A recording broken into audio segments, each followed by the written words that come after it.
marins et les petites sirènes, c'est un nouveau jour de vidéo. Aujourd'hui, je devrais peut-être dire bonjour les poissons et les cétacés puisqu'on va parler de ce magnifique livre, de ce bel album jeunesse en très grand format qui s'appelle Océanarium, qui est écrit par Lovedale Trinick et magnifiquement illustré par Tegan White. Comme d'habitude, tu as toutes les références sur mon blog. Puisque je pense que je prononce très mal les noms.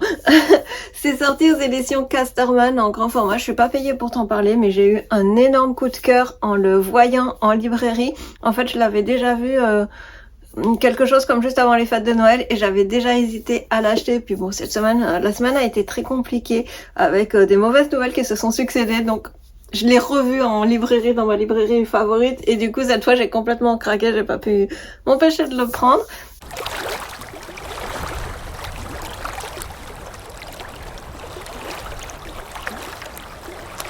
Donc j'ai commencé par te montrer quelques photos parce que comme le livre est assez grand, tu le vois, ça va pas être facile de te parler, de te montrer les images en même temps. Donc je te montre juste quelques pages pour te donner envie de le lire et que tu vois un peu de quoi ça parle. Donc comme tu le vois, c'est un livre qui est magnifiquement illustré. Il se compose en une dizaine de chapitres et chaque chapitre aborde en fait une espèce, une étape, une classe, une catégorie d'animaux ou d'espèces plus ou moins végétales qui peuplent l'océan. Donc du coup, le livre se veut et est construit un petit peu comme une visite au musée où chaque chapitre nous amène à la découverte d'une espèce qui peuple l'océan. Ça va être par exemple le plancton qui va être décomposé en phytoplancton et zooplancton, ou toutes les cnidaires, donc ça va être aussi bien les méduses que les anémones de mer, mais que les coraux aussi. Par exemple, puis on va progressivement, en fait, il y a vraiment une progression qui se fait dans le livre et on va aller jusqu'à des animaux bien plus gros, évidemment, diverses espèces de poissons, jusqu'aux mammifères, aux cétacés, sans oublier, une fois qu'on a balayé un peu tout ce qui peuple l'intérieur de l'océan, on va aussi avoir les oiseaux, les reptiles et enfin un dernier chapitre sur l'océan en lui-même, sur l'océan et l'humain, le rapport de l'humain à l'océan, à l'urbanisation de l'océan, des choses comme ça. Donc il y a vraiment, tu le vois, une gradation qui se fait et c'est en ce sens que ça se veut un petit peu comme une visite au musée ou même plutôt même à l'aquarium où tu vas d'une salle en une salle dédiée à une espèce ou à un genre marin. Ça fait énormément penser, la façon dont est construit ce livre, ça fait énormément penser aux encyclopédies du 19e siècle. C'est quelque chose, voilà, entre l'encyclopédie et le cabinet de curiosité. On adore, quoi. Qu'est-ce que je peux te dire? C'est juste magnifique. Évidemment, le gros atout du livre, c'est qu'il est magnifiquement bien illustré. Je t'ai mis quelques images, mais les illustrations de Tegan White sont à tomber par terre. Sont d'une précision aussi remarquable parce qu'on peut avoir des livres très bien illustrés qui sont complètement à côté de la plaque d'un point de vue biologique ou anatomique, qui sont farfelus ou autres. Là, ce n'est pas le cas. C'est très précis, c'est très juste anatomiquement parlant, donc ça c'est un plus indéniable. Ça fait énormément penser au niveau des illustrations à un livre que tu connais certainement, c'est au travail de Ernst Haeckel. Il faut absolument qu'on parle de ce livre un jour. Je n'ai que la version de poche, il existe en grand format, mais bon, absolument, il faut que je te parle de ce livre. C'est un de mes livres préférés de toute ma vie. Je rêve de l'avoir, le format géant, le XL, mais c'est un autre budget.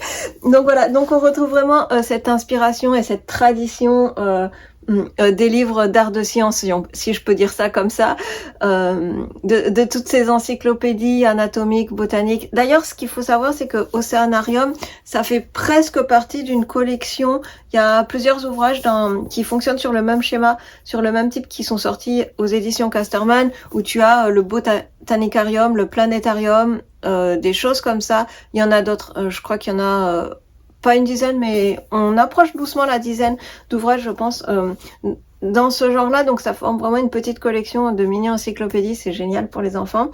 Évidemment, c'est un livre pour enfants qui s'adresse plutôt aux préadolescents. Je crois que c'est conseillé à partir de 9 ans. Et évidemment, ça va plaire à tous les enfants qui sont hyper curieux de la mer, qui adorent la mer, qui sont déjà des petits des petits pourquoi, comment, qui posent plein de questions et qui veulent tout savoir sur l'océan. Évidemment, ça va leur plaire, mais ça va aussi faire rêver et émerveiller des enfants que tu as, toi, envie d'intéresser à la mer.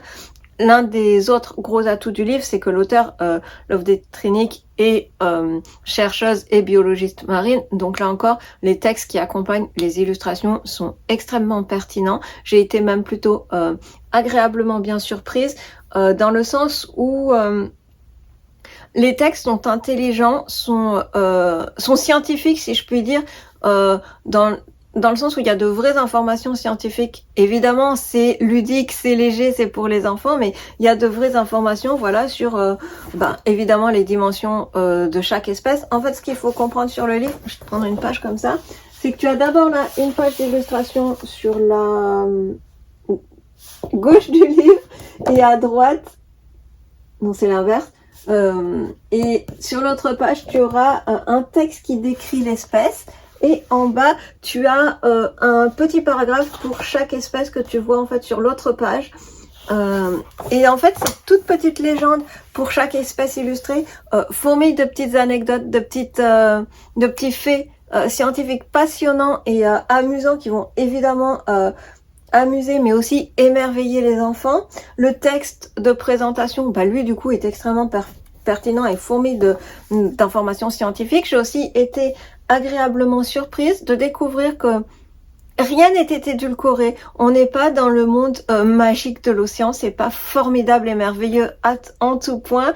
Et même si c'est un livre pour enfants, Lovedale Trinick n'hésite pas à aborder des points sensibles comme le blanchiment des coraux, comme l'urbanisation des littoraux marins, comme les problèmes liés à la surpêche, à la disparition de certaines espèces qui ne chassent plus d'autres espèces et qui donc prolifèrent, comme le problème qu'on a actuellement avec les méduses par exemple. Donc j'ai trouvé que c'était un livre extrêmement intelligent. C'est un livre certes pour les enfants, mais de quelques commentaires que j'ai lus sur internet après avoir fini ma lecture, j'ai lu énormément de gens qui disaient je l'ai offert à mon petit-fils ou je l'ai offert à ma fille, et finalement j'ai pris énormément de plaisir à le lire aussi. Donc évidemment, si tu as un minimum de connaissances sur l'océan, je pense que le livre va pas te tomber des mains en te disant mon Dieu, je savais pas ceci ou je savais pas cela. Par contre, effectivement, si juste tu n'as pas eu l'occasion de creuser plus tes connaissances sur l'océan, même toi à l'âge adulte, tu peux apprendre des choses en lisant ce livre. Évidemment, le livre fourmille aussi, comment je pourrais te dire ça, d'un message écologique et presque militantiste, mais justement sans tomber dans la propagande. Comme je te disais, ça aborde sans rien édulcorer le problème des blanchiments des coraux, de la surpêche, etc.